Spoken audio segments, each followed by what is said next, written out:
പത്തനംതിട്ട വടശ്ശേരിക്കരയിൽ 95-കാരെ ലൈംഗികമായി പീഡിപ്പിക്കാൻ ശ്രമിച്ചെന്ന കേസിൽ 64-കാരൻ പിടിയിൽ. പ്രതിയെ പിടികൂടിയത് പെരുന്നാട് പോലീസാണ്. കോടതിയിൽ ഹാജരാക്കിയ പ്രതിയെ റിമാൻഡ് ചെയ്തു.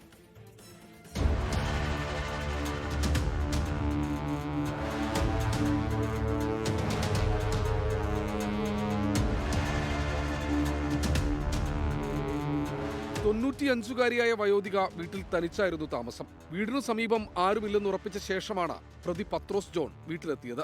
വീടിനുള്ളിൽ കയറി വായ തുണികൊണ്ട് മൂടിയ ശേഷമായിരുന്നു പീഡനശ്രമം.